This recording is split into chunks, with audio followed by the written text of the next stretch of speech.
How did you get into horse riding? Okay, once in a flight, it's like take two cups and put it in your ears, and then the pressure will be released, and then but you look like a fool.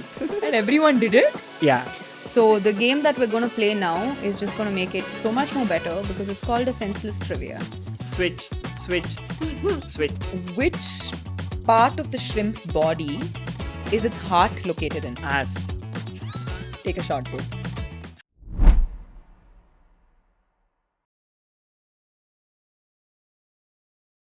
Hi, everyone. Welcome back to another episode of the DNM Frequency. Today, we have with us a jockey who once ruled the racetrack, a friend that has made countless unforgettable memories with me, and a guy that I, in general, really look up to as a mentor, as a friend that gives me great advice, and somebody that I lean on for support every now and then because he's just so good at it. Introducing to you Mr. Srikant Gaoda. Welcome on our show, Shri. Thank you. Thanks a lot in making this happen. This is the first time I'm sitting in a podcast. I don't know how this goes, but it's gonna be a good journey.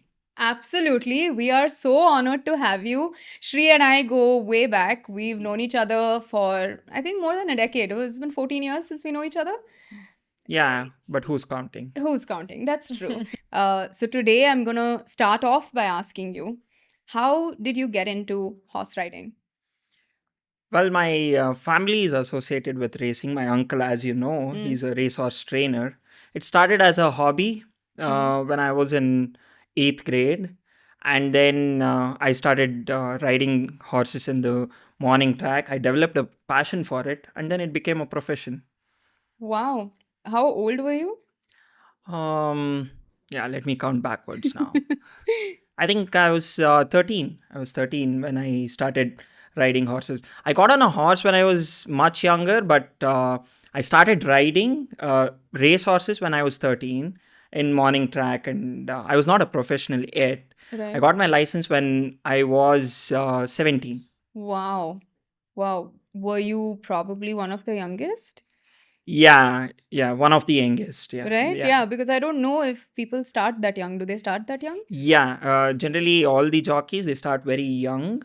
In fact, there is one jockey, Imran Khan. He won a race when he was 16 years old. Oh, wow. Barring that I know of in Indian horse racing, I think I started off at 17 and I won. I won the first race in my batch. Oh, wow. And what exactly is the license to race? So, as you know, Bangalore Turf Club Yeah. is a place where you learn to ride and then you hone a skill and they test you out. It's like an exam, like a mock race. And then you perform in that, and then looking at that, they will analyze and then they'll issue a license where you can ride in races. Wow, that's like a driving license. Yeah, basically. absolutely. Yeah, Right? you, Isn't you like a can draw a similar parallel with process? that. Yeah, absolutely. But you can't be so redundant. It's not a machine. Right. It's a living thing that you're Yeah. riding. So that is the difference that it makes. So, what's that journey like? If someone wants to start off today, a 13-year-old today wants to get into horse riding, what advice do you have to give for them? Like, how do they go about this? They just need to walk into the race course and everything will be done. I mean, it is as simple as it sounds, but once they get on a horse, they get a habit of handling a horse and learning to trot, canter. All these are like different speeds on a horse. Okay. Then if they like it and if they like the adrenaline rush, then they can pursue it as a career. So, when you say jockeying, does that curtail only to riding? Yeah. So horse riding is totally different from being a jockey. Race riding is different from equestrian riding. You can Okay. pursue a different. There are different forks of it, right? Once you get on a horse, you train yourself. Then you can go into show jumping, dressage, or race riding. What was it like the first time you sat on a horse? Do you have the memory of it? Yeah, That rush that you were talking about? When did you first feel It that? takes me back with the smell, the leather saddle and the horses. They have a peculiar smell, and And whenever you enter race course, come to these tables, you will see that, observe that. That is the first memory which I associate with smell rather than a visual memory. So when you got your license at 17, did you start racing immediately? Did you take some time to train? What was it like? No, the training part happened when 13 to 17? yeah. Right. So I was ready, and I started off. The second ride of my life, I won a race. Wow. Horse named Azazel. It is always etched in my memory, obviously. Yeah. So yeah, and then I stopped riding Yeah. because my parents wanted me to pursue my 12th and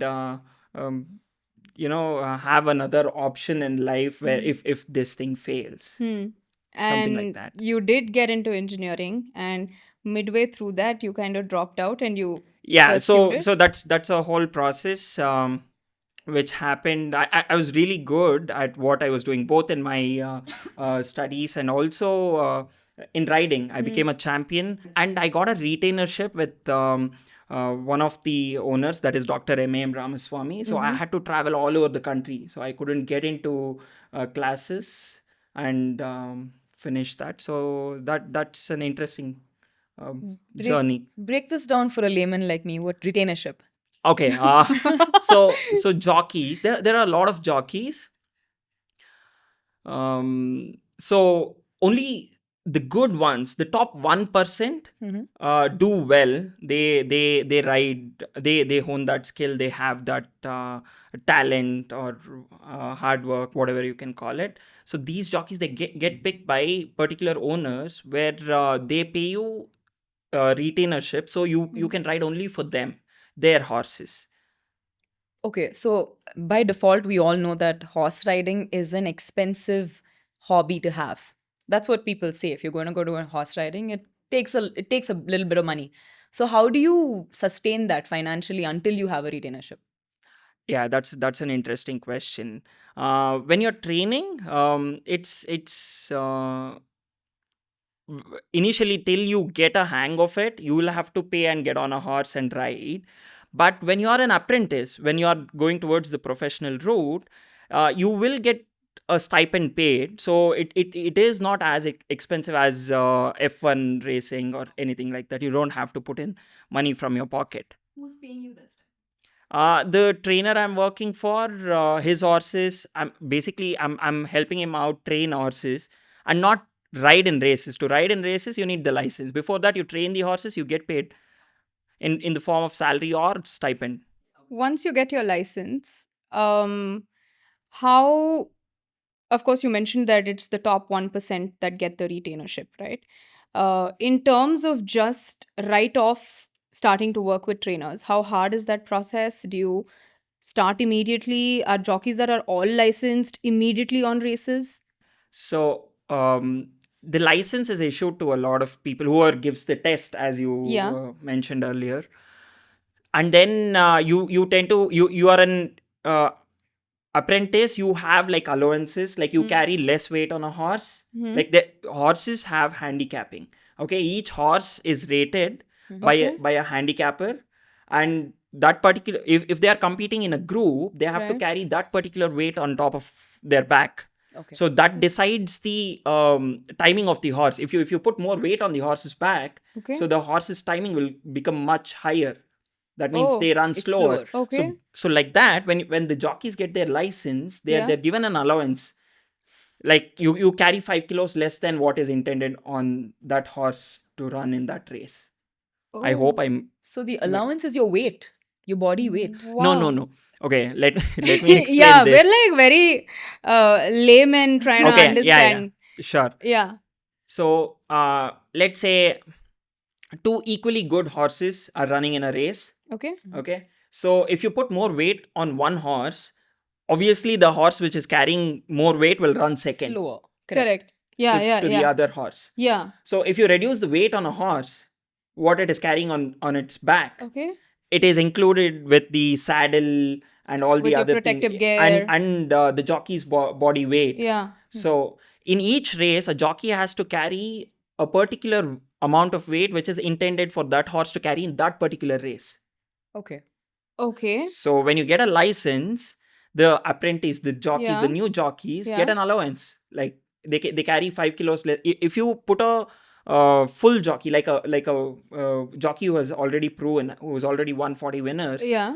he has to carry 56. Say, Okay. if you declare that jockey to ride in that particular race, Okay. but if you declare an apprentice who's a newly is gotten as Hired. hired Yeah. guy with his license, Yeah. he'll carry 5 kilos less. If 51, yeah, there you go. He has to carry a lesser weight because he's an apprentice. Yes, Oh. yeah. Oh, wow. So that keeps changing every time he wins more races. He completes carry a 10 little winners, more then weight. his allowance goes to 3.5 more. kilos. Okay. Oh, wow. Okay. Okay. Yeah, Oh. from 10 to 20, and then 20 to Okay. 30, it'll become 2.5. Okay. Oh, Okay. wow. That's actually very interesting. Yeah. I didn't know of this at all. How long did it take you from being an apprentice to a retained jockey?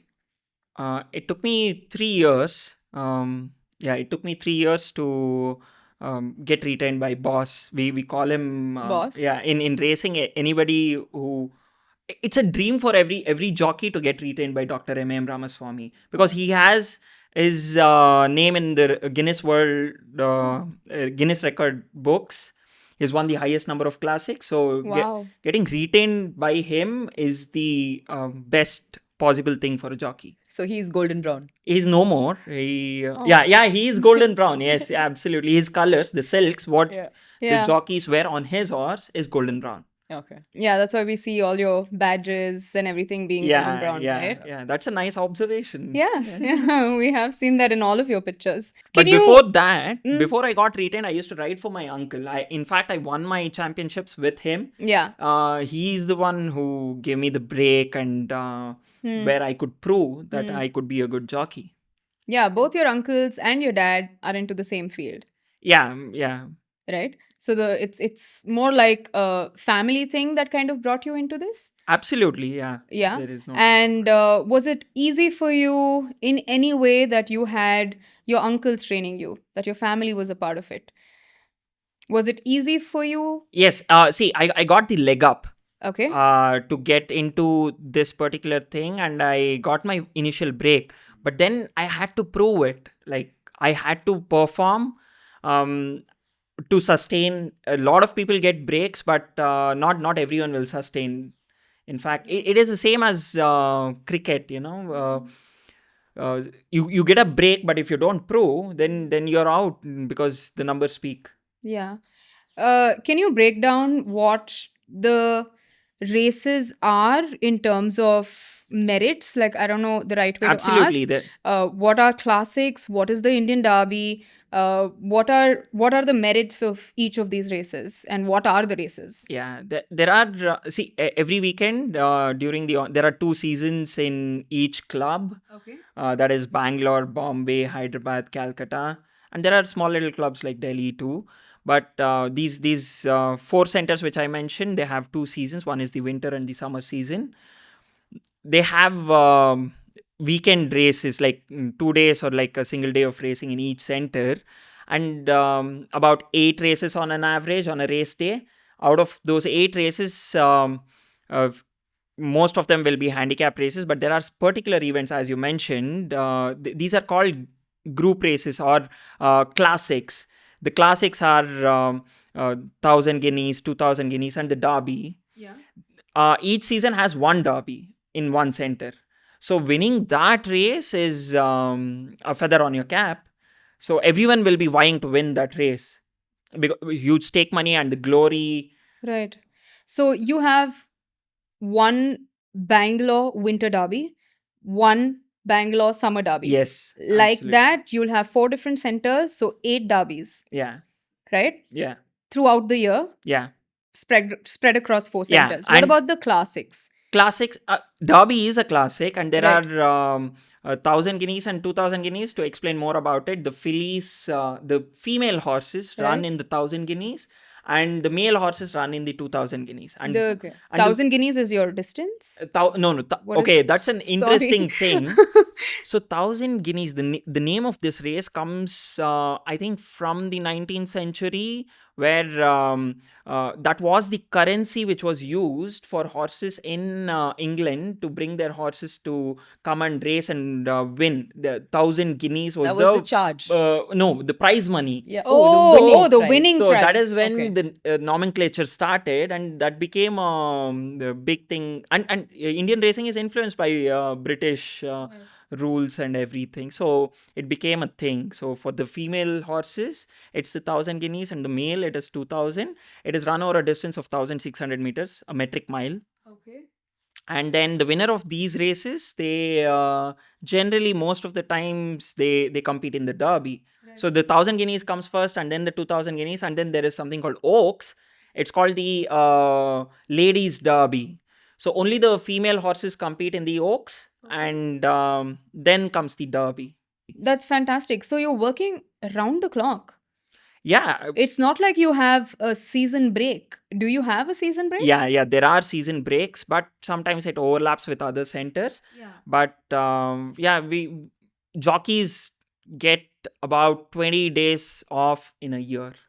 That's it. And it's not only about the races. Every day in the morning they have to wake up early, go to the track and work the horses in the morning trials. They need to train their horses, they need to work their horses to prepare them for the races to be run during the afternoon or in the evenings. Not just that, I think fitness, like for Formula One, you need to be a certain weight to fit into the car. Same thing with you guys. I Yeah, think fitness is very, very so the important. hand- I'll tell you a Weight. personal story. Like when we have partied and vacationed with Shrikant over so many years, Shrikant is somebody that would eat whatever, but wakes up at 5 a.m., make sure he goes to the sauna, make sure he sweats it out, he works out, and he loses everything. He's somebody that used to party till 2 a.m. with us in Bangalore, wake up at 5 and be on track by 5:30, and he used to be rehearsing, like practicing and doing his practice runs and stuff. So his dedication was next level. So shed some light on the pressure of staying a certain weight and maintaining certain health as a jockey. Yeah, I need to start from the first. Yeah. When I got my license, I was very short. Okay, and my family, they thought that I'm not going to grow tall. So for a jockey to maintain the weight, the height matters a lot. So the shorter you are, the better you can maintain the weight. So I was short when I took my license, when I had my first winner, and then I had a growth spurt. So I became a tall jockey. Then I started following all these tall jockeys, what they do, how they ride, and how they maintain their diet. As you mentioned, the dietary thing, jockeys hardly eat any food because the handicapping on the horse, it is in between 50 to 62 kilos. So that they have to carry on top of the horse with their equipment, like the saddle, the stirrups, and Your saddle cloth. helmets, your No, helmet is not Not a part of included that. Okay. in the weight. Okay. So You have a 45 to 55 kg margin for your yeah, weight. yeah. So I when I started off, in fact, I rode. There used to be these Gymkhana races in Bangalore. I actually raced when I was 14. These are like small little 600 meters, 800-meter older horse races. In fact, I raced in those, and it was good fun. At that time, I was about 44 kilos, and I had to carry 62. So there was about the remaining was the dead weight on the horse, like big saddle and everything. So once the first winner, I was around like 48 kilos or something, and then after the growth spurt, I came back with like 54 kilos. So I couldn't ride those horses which were supposed to Which carry you earlier. 50 Yeah, to yeah. 54. Wow. So I had to sweat it out, have a diet where hardly I used to eat anything in 2 days. I mean, you had noticed that. Yeah. I used to be on liquid diet. I mean, Oh. it as a doctor, you should Yeah, be I surprised. know how over- that can be so detrimental for your Yeah. health. Were you on In- like laxatives, diuretics? Yeah, Were you on all of absolutely. those? Yeah. You have to do that. You have. Sometimes I used to throw up Yeah. to make the weight. Reduce your weight. And one more interesting fact is the jockeys, they have less than 7% body fat percentage. Yeah, That's extreme. that's extreme. Yeah, that's extreme. unhealthily Yeah, extreme. yeah, it is. So this is a norm for everyone in your fraternity to If be the this way. jockey is short, then he can have a good meal. So the shorter the better. Yeah, the shorter the Shorter better. the better. Yeah. Oh my God. Love how women say that. And We're not saying that. For the record, we're not saying the shorter the better. Okay. But tell us, what is like the highest merit for a jockey? Is it depending on the number of derbies they've won?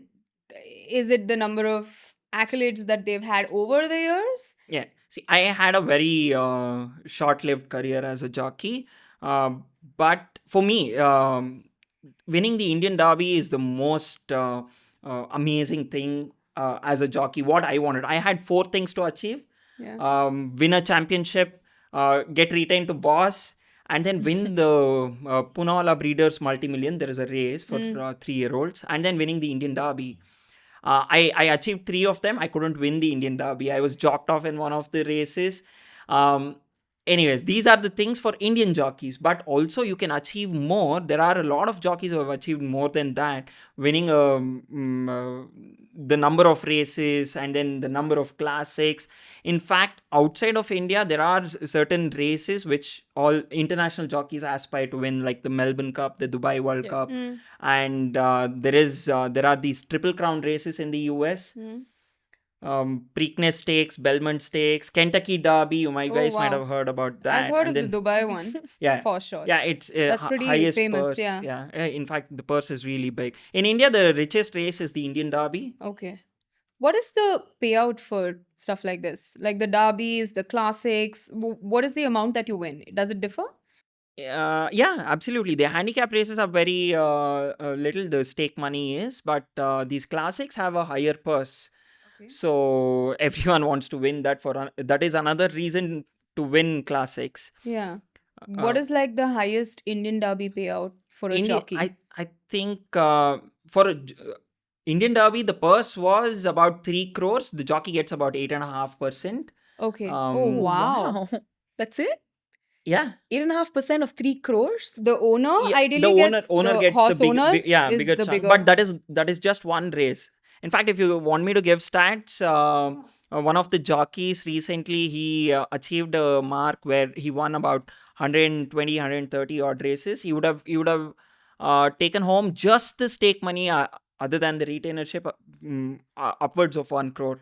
So now that you say that the highest merit that you can achieve is because, I mean, through winning races, and you say you can make a lot of money winning races, are any of these rigged? Can you?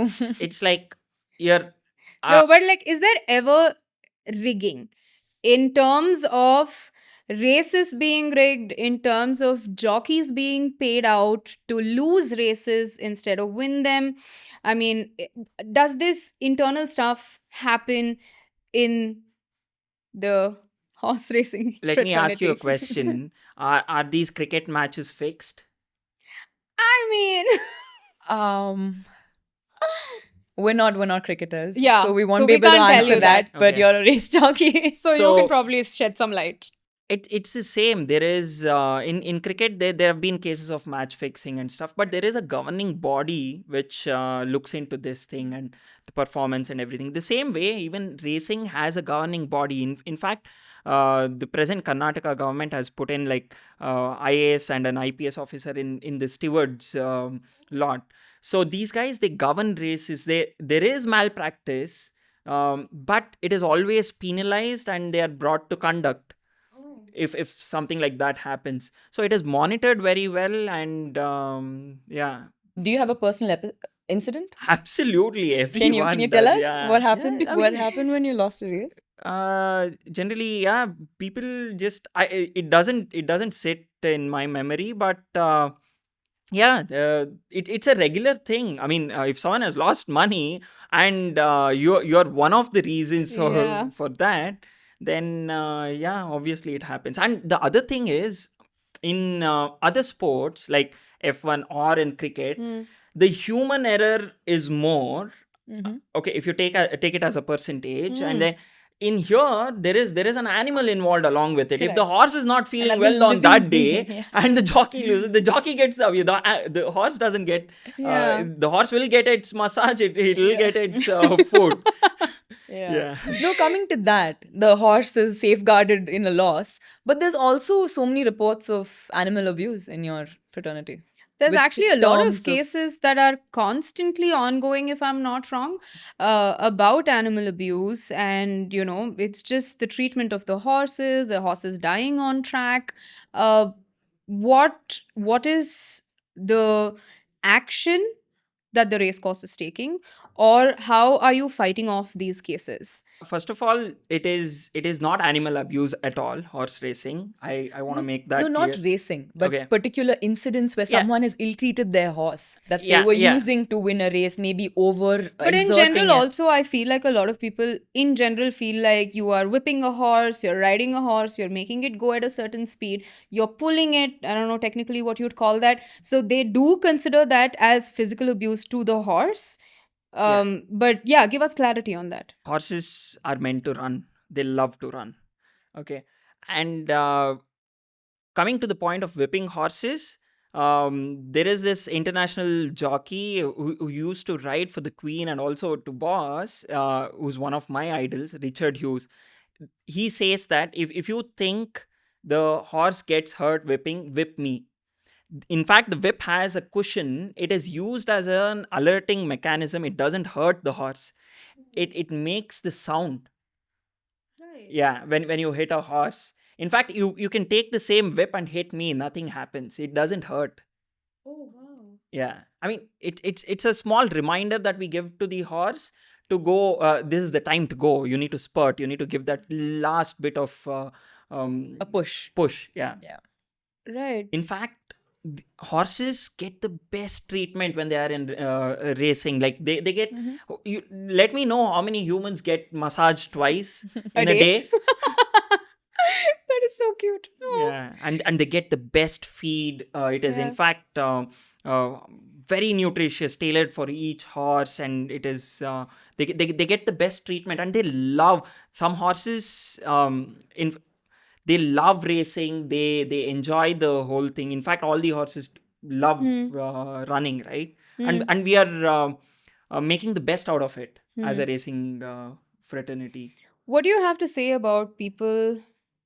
I personally know people that have lost properties over betting on horses, people that have lost lakhs of money.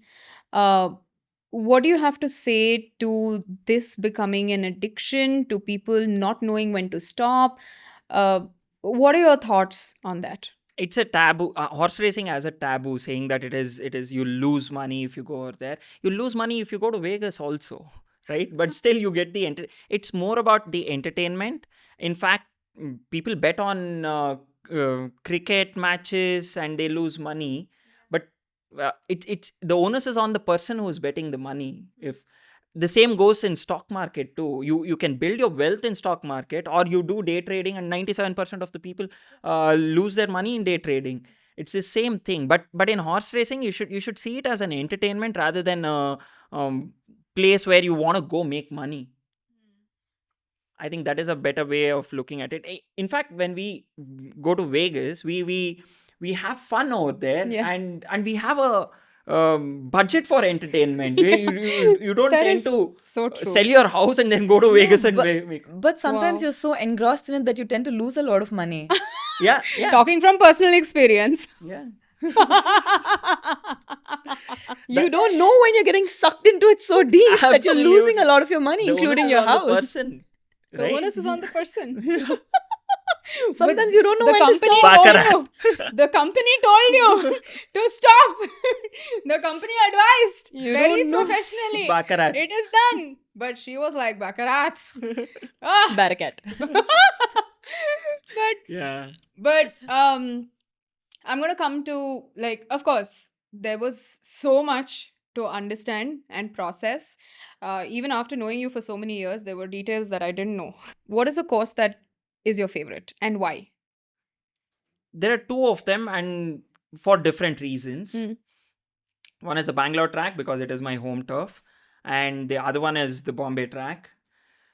So in Bombay track, it is if your horse is good enough and the jockey has a good vigorous riding skill, the horse can come from anywhere, even after going through whatever in the back stretch and coming into the last 400 meters, the horse can win a race because it has a long stretch and it is a flat track. Oh, wow. But in Bangalore, there is a lot of skill required by a jockey to win a race, because every furlong you need to plan and every furlong you need to win strategically, because Bangalore track has an uphill and a downhill. So the lowest part of the track to the highest part of the track, the difference is 48 feet. When you see it, you can't observe it, but it is like the horses are climbing 4 stories. So where do you use your horse's best ability in the last 200, 300? So there is a lot Where of you strat. conserve the energy. That's like Yeah, the nitro. expend. Yeah, You where just- you expel You it. just press Yeah, the nitro button it and depends, boom. and it depends on the horse too, what the horse likes to do, Yeah. and you Yeah. plan accordingly. Hmm. So it's like that. And there is also another thing where the foreign jockeys, when they come and ride in Bangalore and they go back to their home turf in England or in France, anywhere, they do really well over there. You know why? I'll give an analogy for that. If you drive in KR Market and then you drive on an highway, Yeah. driving in highway is nothing. Yeah. When you drive in KR Market, Yeah. you both are avid drivers, you would know the difference, right? Yes. Yeah, of course. Wow. That's such a great comparison for a layman to understand. That's wonderful. What is Yeah. your favorite horse that you've ridden? Murray is one of the horses which he used to be an absolute beast. I was unbeaten on that horse in Bombay. Okay. Every race I rode on that horse in Bombay, I won. But when he was entered in the Indian Derby, I wasn't given the ride and he lost that race. The only time Murray lost the race was in the Indian Derby, when a foreign jockey named Chris Hayes was brought in to ride the horse. He didn't know much about the horse and he lost the race. Otherwise, all my 4 wishes would have been fulfilled. Yeah, so I'm going to come right to that now. You said earlier in the podcast that there were 4 things that you wanted to do. One is become a champion jockey, which you were. Yeah. Be retained by MAM Ramaswamy, which you were. Win the Poonawalla Breeders Multi-Million, which you did, which is such a proud moment for all of us as friends. The last one was the Indian Derby. This has been a very heavy incident for us as friends, but a heavier incident for you as a jockey.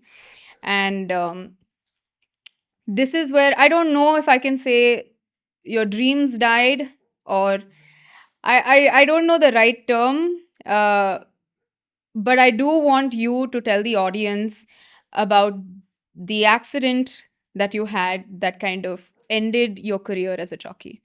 I feel like no matter how much I try, I am going to explain it in a different way, but technically you would be the right person to tell us. So tell us what happened. Yeah. One fine morning, I'm starting. In the year? Yeah. Yeah. In 2014, I wasn't supposed to sit on a particular horse, but I sat on it. The trainer asked me to do a workout. But I had shown some amount of discontent towards not riding that horse, but he didn't heed to my advice. But I got on the horse. I went on a pace work.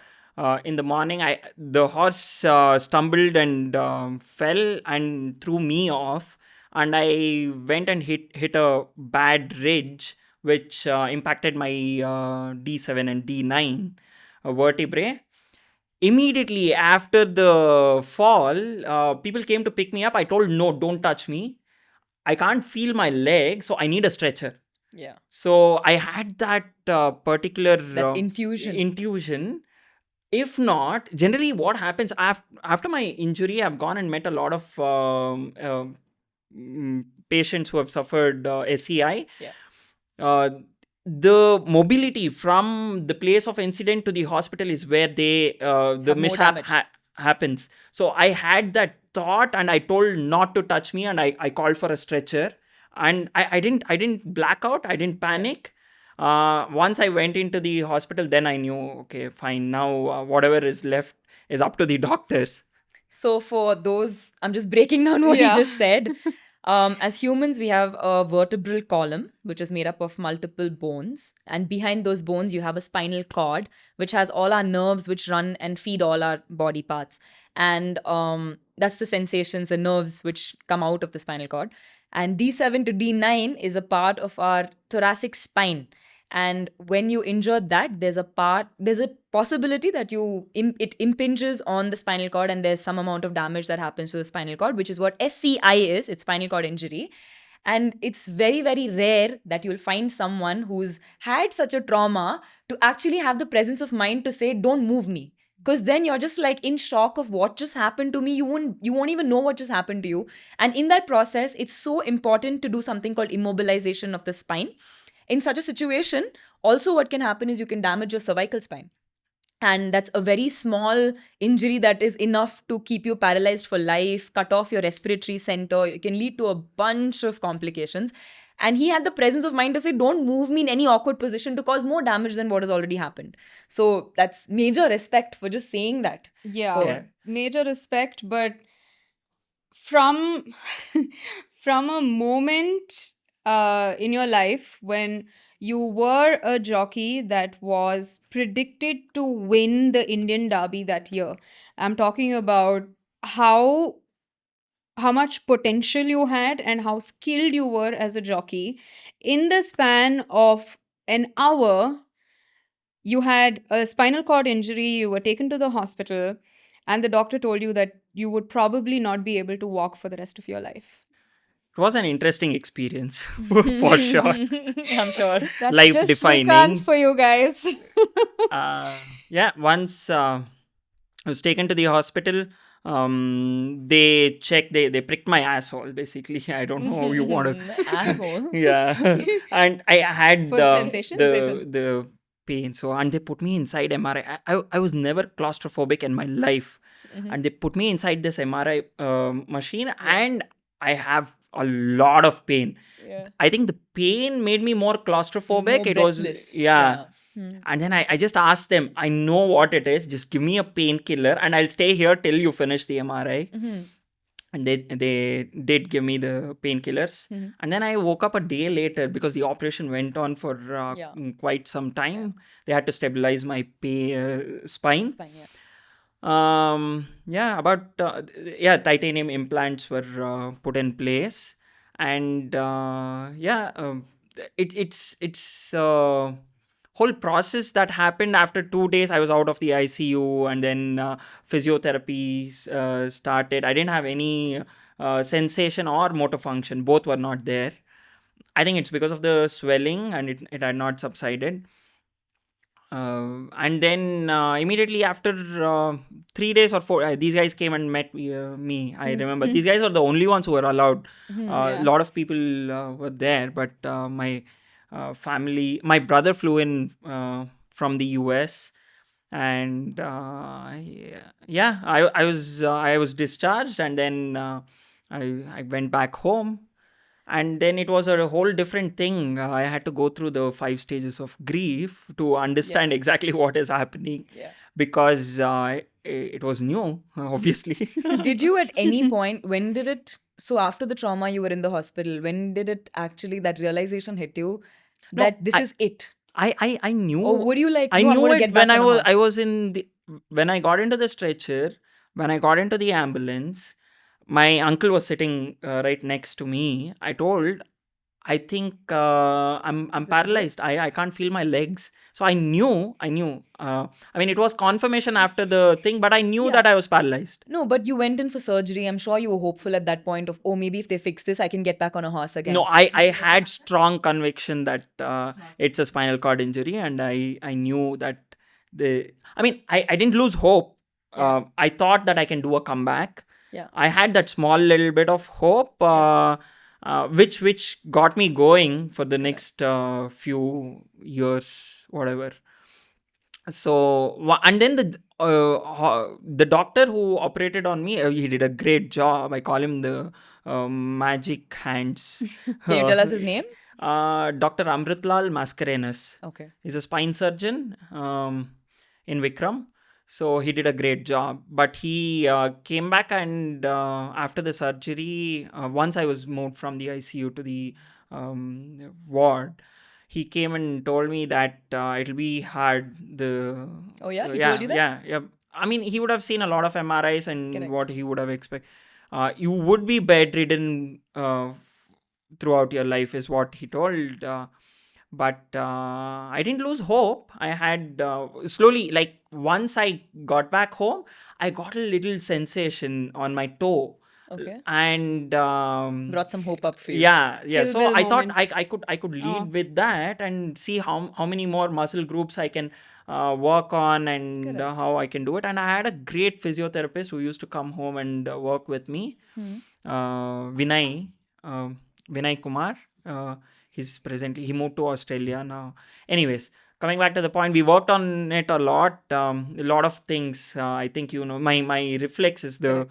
the on the knee, the I don't know what Deep tendon reflexes. yeah, all those started coming back one by one, and the motor function worked on it a lot. Most of the group, like over a period of 1 year, 1.5 year, I got all the groups working, but I had to strengthen it more and make it more With more physiotherapy. yeah. But for someone who's come back from the hospital, this is irreversible to some extent. I mean, it's not that you can't get sensations, but you can't get back to what you were doing.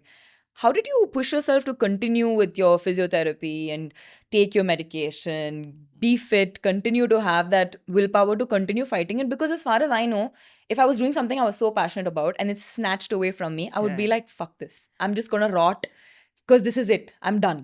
Yeah, I had a roller coaster of emotions, thinking about what it is, and then one thing hit me hard was, if I'm not able to do 1,000 things, I'm not gonna sit and regret about it. I'll do the 1,000 things which I can, and whatever. That was the motivation. That was the only thing which pushed me towards working on my body to get more fit and become more independent. Correct. That's the first goal for anyone who has gone through something similar. Yeah. So those were the goals, and I put in those targets and goals, and I worked on it, and within 2 months I was independent. Yeah, because that is, I think, what people don't realize is it's one thing for you to go through the trauma, but it's another thing for your close family. Absolutely. It's never And easy. Things like trauma, things like cancer, these things don't affect yeah, just the person yeah, itself. It it's takes a around toll on the people around everyone. him. Yeah. Emotionally, mentally, physically, it takes a toll on all of them. So I had great. I'm blessed with great people around me, both my family and my friends. They were there throughout. They used to. In fact, these guys, they used to come. Once I became like wheelchair mobile, yeah. they used to push me in the wheelchair, and we used to go around for walks around the area, the place, and area, then and we have taken the wheelchair to the car. We have like two of us have carried Srikant and placed him. Oh, yeah, ಮತ್ತೆ yeah. ಏನು move ಆಗ್ತಿಲ್ಲತ್ತಾನೆ. We have speed bumps. We used to be like speed bump, speed bump. We used to go in 0.01 speed and go down. Yeah. Are you okay? Did anything Yeah. do katak patak? Nothing. Okay, now we go. So, But how long did you take from that journey of starting physio to reaching a point where you were independent? At least to the level of like being able to stand or do basic activity, be It self-sufficient. it took me about 4 months to 6 months. It was very gradual. Staged. It was Yeah. a linear curve. let's talk about Navya. She has been such a great support. She has been like your rock solid person. Tell us about how important her support was through all of it. Absolutely. After the injury, she stood by me. She gave me a lot of support with a lot of things that happened. That is when we grew more closer, and it was a very big thing. It's not easy. Nobody will give their time, ability, and she's a person who juggles a lot of things with her work, the pups, Yeah. Shiro and Arya. Shout out to Yeah, to they're full-time them. dog parents. So, Yeah. yeah. So with all that, she stood by me with a lot of things. Even I had a lot of during that phase. I had a phase of anger, the 5 stages of Correct. grief. That phase was very bad, and I had it for a short duration. Just saying, Navya will not agree, but okay. no, those are real things, and I never believed in those things before my injury. The mental Yeah, health, yeah. or how people process trauma. Only when you go through that, you'll Yeah. know the importance of it and how to cope with it. And the system which is in place, and it is Yeah. not the best. Big shout out to Navya because, of course, I'm a little biased because she's very, very close to me as well, as much as you are. Big shout out to Navya and your entire family for being such a wonderful support Absolutely. throughout your journey. Your brother Yeah. for like Yeah. constantly, even till today, every single day he calls him to check up on Yeah. him, which is like the cutest thing that I've seen. No matter how many times I go to Shrikant's house, it's like an alarm. Every night at 9 o'clock or 10 o'clock, he'll get one Yeah. call and Srinath will just be like, Martidya, Arama. And they check up on each other, which Yeah. is wonderful. Like, Mm. we know from like your passion, what all you've done from 13, 17 to 25, everything. What are you today if we were to take the horses and the racing away from your life? What are you today? I would love to live my life. I like exploring new things, brewing beer, learning mycology, um, mining crypto. I try to delve into a lot of things. I like to learn a lot and live my life as an experience, because I always think that this is my second run at life after my injury. So whatever I can cherish and whatever I can do, travel, experience new things, that is what I do. All right, we're not going to let you go before we play a quick game with you. We have curated very carefully a very special game for Shrikant. Specially meant for intellects. Yeah, because the entire conversation that we've had over the past hour was so deep, were so technical. It took so much of my brain capacity to understand this and process it. So the game that we're going to play now is just going to make it so much more better because it's called a senseless trivia. So we've come up with something that makes absolutely no sense. Facts, maybe facts, may not be facts. Maybe That's true, for may y'all not to be true. research Yeah. and let us know in the comments. Let us know in the comments if these are facts or not. But we're doing this. Shri, if you get it right, you have an orange shot. If you get it wrong, you have an orange shot. Yeah. Now you're putting too much pressure on me, Right and or I have wrong? to drink. Shrikant drinks. That's all we do. Okay. Let's Okay. cut to the first question. All right. First question. Shrikant, are you ready? Yeah. Don't take too long to answer. Okay. What can't a male crocodile stick out? You guys, this is like proper I don't know. You have to guess. It's a body part in a crocodile count. that it can't 5, stick out. 4, 3, 2, 1. Leg. Its legs are out only, no? Yeah. Crocodile. What is Stick going out. to stick out more? Tail. It's already out. Why will it stick out? Belly. Because it is always swimming But Yeah, we gave you a inside. clue. That kind of Male makes- crocodile. That kind of Male makes sense. crocodile. Oh, am I supposed to answer these on? Yeah, is it Go for okay? it. Let's see. But how will it reproduce if it can't stick out? That's actually true. Why have you But handed you me? might. These You are were not- handing it this to me is because you didn't get it's it. a bad question, and you There need to you drink. go. You No, know no, what no. it can't stick out? A tongue. Ooh, interesting. Look at the acting. I know, look at the fake acting. Drink. No, drink. seriously, I didn't know Drink. this. Cheers. That's why it's senseless trivia. Oh, this is It's- not bad. Yeah, it's called a shot. Which part of the shrimp's body is its heart located in? Ass. Take a shot, dude. Right? Which shrimp has an ass? Shrimps have an ass. Yeah. It has a Think. tail and a head and a body. How do they defecate? Yeah. To the tail. Okay, tail. That's- No, you're wrong. Anyways, drink it. The answer is the head. Okay, next question. Huh? Now he's allowed. What is the dot over the letter I called? The title. Have Just take one for the team. I'll take the No, next half one. and half. Oh, really? You'll Yeah. take the next one? Next question for you. What is the color of a hippopotamus's sweat? colorless. That is how all the gray. Grey. Then one more chance I'll give you, but You have one more option. Like one more chance to guess. think out of the box. How about options? Out no, of the box. no. I'm not giving you options. Tell me Out of the answer. box, you think? They don't sweat at all. Go for that shot. The answer is pink. What? Yeah. Do they sweat blood along with their and it No, they mixes just in? sweat pink apparently. But there should be some chemistry behind it. Yeah. I I will don't explain know. to you off screen. It's the blood. If any of you know it, please put in the comments. Octopuses have more than one brain. How many do you think they have? All their tentacles. I don't know how many they have, but That's correct. what they do is, I know this because they touch surface and they detect stuff and Their peripheral nervous systems Yeah. on there. Good job. yeah. I mean, knew I he don't know was the gonna deep. be He smart. got 2, dude, right? I knew he was going to be smart. Too smart for the senseless trivia. He's going to have some sense. What is the shortest sentence in English? This is Shakespearean. Mm. It is. But it's not a Kudi, complete kudi, kudi, sentence. kudi, kudi, kudi. Kudi, kudi, kudi, kudi, Come kudi, on, kudi. you can't do this to It me. is not, it is. It is not a sentence. Hey, you drink. I drank no when No, I was when you It were is not, right. it is. You get one more chance. After you okay. drink, I will tell you what it is. It is I am. It's the number of letters then. Which number is spelt in the correct order alphabetically? I know this. 40. One for the team. You like sugar, but not a daddy. No, that's what? Not a Looking dad. for one. That's it for our senseless trivia. But we have quick questions to ask you, okay? Senseless questions. We're going to ask you some quick questions. Make it really short and let's see what your answers are. And witty.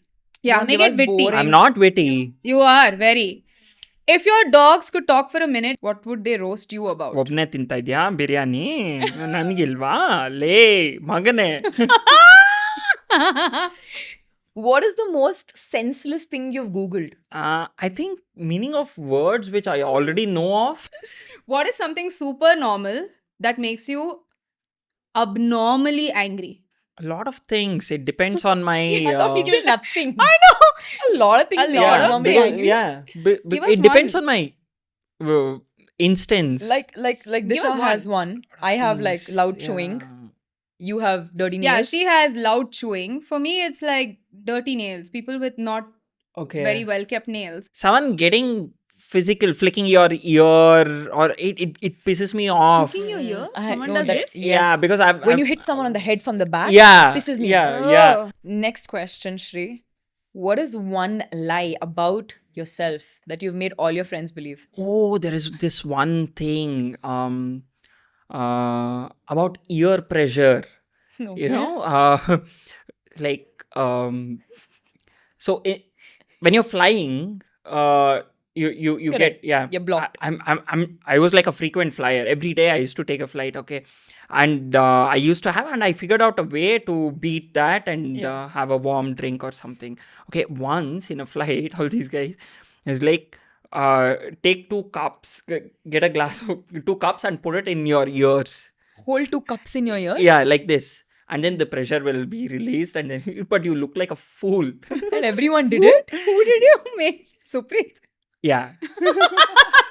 Obviously, he's the He will definitely First. do it. He's the number Yeah. one bakra of our group. Yeah. We should get Supreet to ask him the amount of lies that Shrikant has told him and made him believe. We'll have a whole episode of that. Last question. Show us your senseless talent. Meghna, show us yours. Oh, okay. yeah. Let's do this. Let's do this, okay? Oh, The camera is getting this. I think you know this. I can't do Yeah, this. all of us know this. Oh, You know this? You did this in I Goa. can't do Yeah? this. I just can't. Okay. Switch. Take their thing, what they're doing. It's pointing. Switch. Correct? No, I'm One not. more for the take. Correct? No, I'm I can move doing. my ears. Can't we all? What? It's correct, no? I don't know. Is it moving? It's not. Oh crap. Meghna, do you Yeah. have a senseless talent? Yeah. Oh my god. Can you do that? No. Try it. I have tried. Both You of you think can't? you think I haven't? Can you lick your elbow with your tongue? Yeah, you can. But you look stupid doing it. Oh, we caught him. Not We caught him. bad. We I caught also him. watch Instagram. Not just you guys. But this is amazing, guys. Shri, thank you so much for being on the episode again. I hope you had a good time. We definitely had a great time. Always so amazing to meet you. Every single time I've met you, I've had the time of my life. I'm not kidding about this. You know this. I've met you like maybe 5 times, and all 5 have been like so amazing. So thank you so much for being here today. That is true. Before we let you go, we have a little gift for you. All right, so this is our little gift for you. Thank you, Shri, so much for being on Thank our you. show. We've had the most wonderful time ever. I mean, it's been more than an hour since we've been Yeah. shooting, and it didn't feel like that. I felt like we can go on for longer, and that's exactly what we're going to do now. After shooting this, we're going to go catch up in my car for longer, for like an hour's drive. So thank you so much for being with us. I hope you had a good time. Absolutely. I mean, you made it seem like you guys both. It's not a podcast. It's just like a conversation that we are having, and trying to put out the racing stuff out there into the public. It is amazing. This needs more, and I would definitely say that you should pull in more people from the racing fraternity, because it deserves more attention. With how much we have to discuss with you, I wouldn't be surprised if we do another episode with you. Yeah. Wow! We should do that one is- more yeah, with maybe yeah. your favorite jockey of this season. Who knows? We might just whip that up. Absolutely. Thank you so much, guys, for watching. We're going to come out with much more episodes. But from today's episode, I hope you get to take away something new, something different in terms of knowledge about the racing fraternity, about horses, and all of that. Also, about just the will to live after you face such a massive incident in your life that changes your life upside down. And just taking life in the right spirit. That's exactly what our guest and friend here today was, to show you guys how amazingly he is trying to live his life no matter what happens. And we hope that you take away these good things in your life and apply them in some way. Thank you so much for watching. We're going to come back again really soon with another episode. Stay tuned in to the DNM frequency. See you again really soon. Have a nice night.